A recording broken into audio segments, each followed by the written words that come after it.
In northern China, dumplings are an absolute non-negotiable tradition.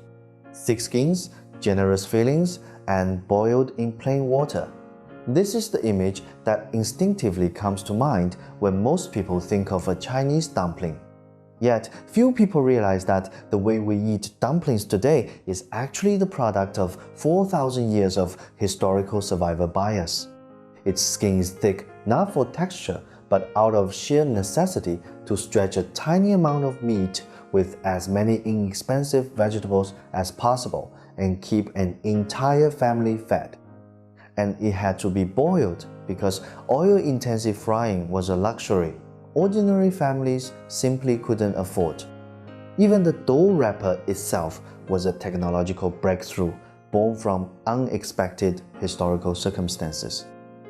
War, famine, climate upheaval, and the global movement of crops and species. If any single link in history had gone slightly amiss, the dish sitting on your table as you watch this video today would not be this dumpling.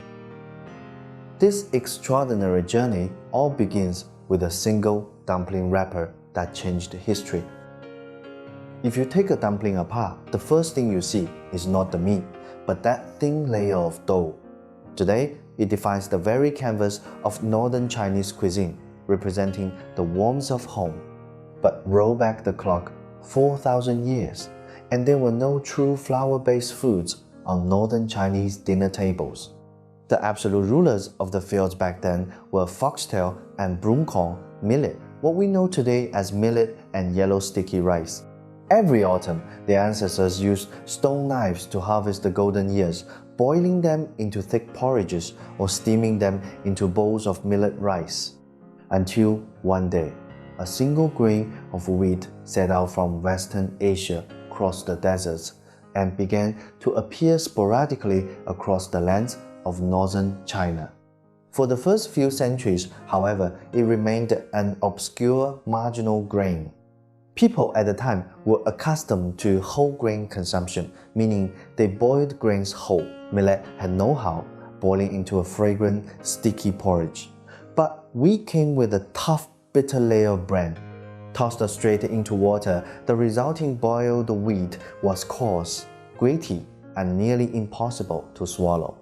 Back then, it was often a punishment-grade ration that prisoners, slaves, and the desperately poor were forced to choke down.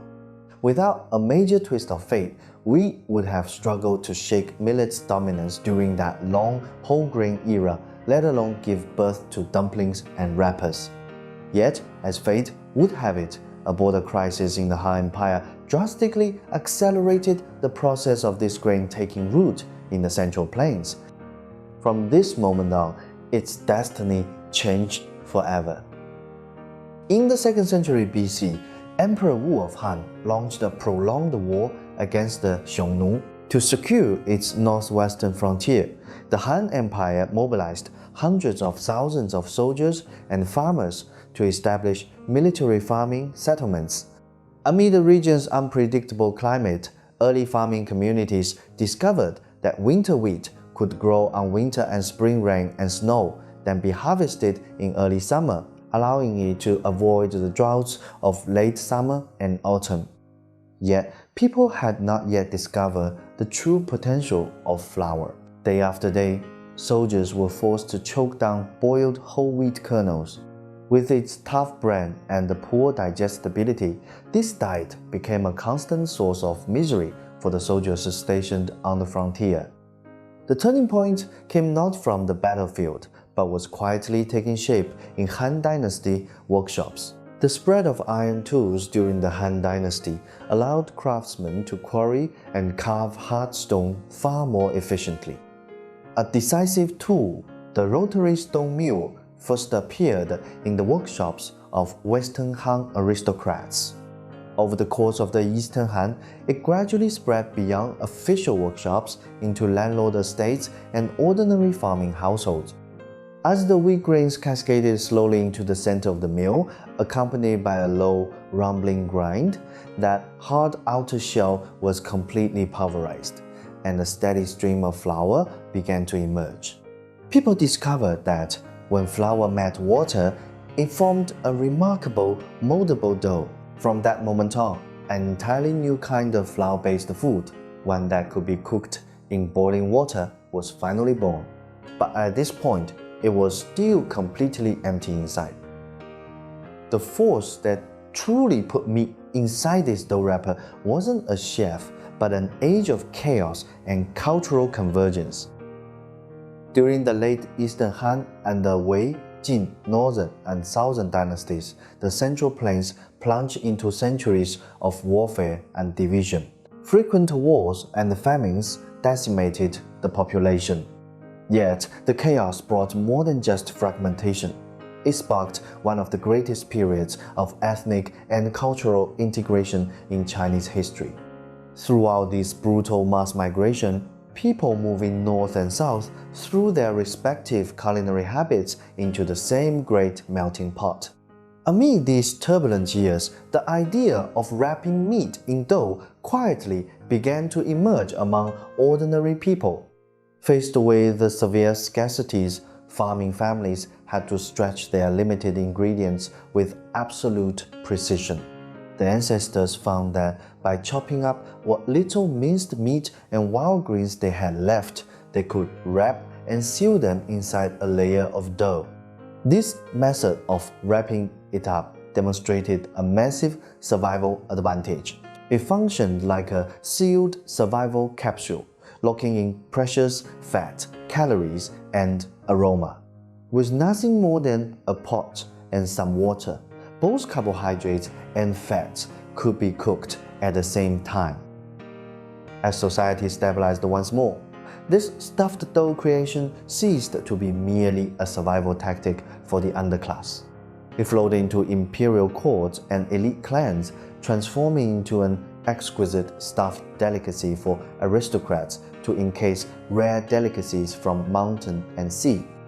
At the time, however, whether shaped like a half moon or a rounded form, they were collectively known as wontons. Within this structure, meat and vegetables were completely broken down and melded together, truly becoming a unified feeling. Most of the dumplings we eat today still carry forward this exact structural legacy born from an age of chaos. By the Song Dynasty, chefs began intentionally pleating the sealed edges to resemble the horns of animals. In the bustling night markets of Bianliang in the north and Linian in the south, it finally emerged from the shadow of wonton soup and became a dish of its own, making its debut as a standalone dish. To make wontons, the wrapper must be rolled paper-thin, floating translucently in the soup. The joy lies in that silky texture and the savory broth.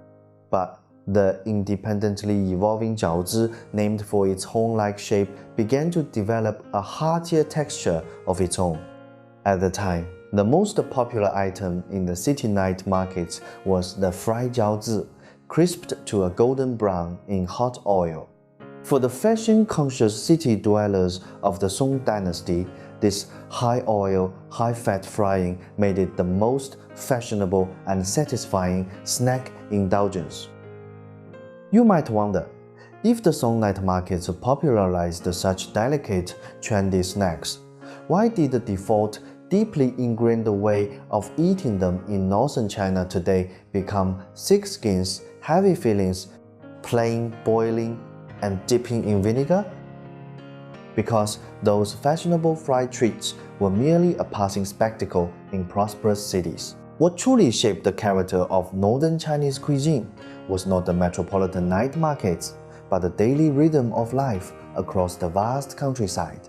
For ordinary farming families tied to the soil, oil-heavy frying remained a permanent luxury. One massive pot, a splash of clear water, and direct boiling could satisfy the appetite of an entire family all at once. This was the practical cooking wisdom of rural households. By the Ming and Qing dynasties, with the long winters brought by the Little Ice Age and the massive cultivation of Napa cabbage across the north, this boiled Jiǎozi gradually became the ubiquitous choice.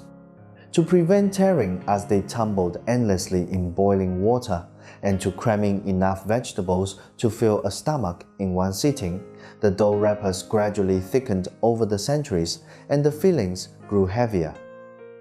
By this stage, Jiǎozi had completely evolved from an urban leisure snack into a filling staple food of the rural north. In the scarce times of the past, ordinary families rarely saw meat from one end of the year to the other. The household's most precious stash of meat and oil was almost always reserved for the most important day of the year, New Year's Eve. To ensure that everyone, young and old, got a fair taste of meat, the most economical and equitable solution was to mince that small portion of meat and blend it evenly into a mountain of vegetable filling. That way, every single person received their own precious bite of meat. For a northern family, making dumplings was never a solo job. From kneading the dough and seasoning the filling to rolling the wrappers and pleating the edges, every step demanded mutual cooperation. Gradually, making dumplings transformed into a family tradition in itself that united the entire household. This way of life endured across the long passage of time. By the Ming and Qing dynasties, it steadily gathered a much stronger sense of holiday ritual. The midnight hours between 11 p.m. and 1 a.m., bridging the old year and the new, were known in ancient China as 治诗. Particularly by the Qing dynasty, people viewed this midnight hour crossing New Year's Eve and New Year's Day as the ultimate moment of transition, termed Jiǎozi. Later, folk traditions in the north bestowed upon the dumpling Jiǎozi the auspicious meaning of crossing into the new year at the stroke of midnight. For people deeply rooted in symbolism, this linguistic coincidence deeply appealed to people's love of auspicious symbolism. Thus, the act of eating dumplings became indissolubly bound to the midnight hour of bidding farewell to the old and welcoming the new. Yet, what truly made this dumpling the ultimate symbol of the Spring Festival was more than just a clever homophone. More importantly, it was naturally suited to be made together as a family. So, to this day, the highlight of Lunar New Year is rarely the few minutes spent eating the dumplings, but rather the hours spent making them side by side. For an agrarian society, Lunar New Year's Eve was the most critical reunion meal of the year. The dumpling could equitably distribute the year's most precious bit of meat to everyone, while inherently requiring the hands of the entire family. Paired with the auspicious blessing of transitioning into the new year, it secured a permanent place in the Spring Festival, anchoring the New Year's Eve feast for generations of Northerners. However, this iconic northern staple eventually struck the boundary of its domain, the geographic divide between northern and southern China. In northern eyes, dumplings are an absolute ritual for any holiday, but to southerners, they are merely an option, a dish you could easily take or leave on any given day. In the scarce northern winters, a thick dough wrapper had to seal limited meat and greens into a single hearty meal. In the south, however, rice had long defined the region's staple diet. Wheat flour took a backseat here, rarely serving as a standalone filling meal. Across southern China, the same tradition of wrapping fillings gradually took on different forms. In Jiangnan, it became the wonton served in delicate broth. In Fujian, it gave rise to ruyan and bianxi. In Guangdong, it evolved into elegant shrimp dumplings and wontons found in dim sum. And in Sichuan, it became Jiǎozi, served in fiery chili oil. Today, the dumpling still belongs primarily to northern China. Meanwhile, the South developed its own entire universe of stuffed wrapper creations. It wasn't that dumplings fell short, but rather that the perpetually bountiful lands of the South had long established their own distinct everyday food culture. Today, when we take a bite, we are consuming far more than just dough and filling. We are eating the wheat that crossed deserts 4,000 years ago. We are eating the layer of dough that sealed in precious calories during times of war. We are tasting the pork and cabbage meals that sustain the families through the dead of winter. And we are eating those precious hours a family spent sitting together on New Year's Eve. Therefore, the way Chinese people eat dumplings today was never an accident. It is a result of thousands of years of environment, war, agriculture, climate, and family life folded and sealed layer by layer into a single bite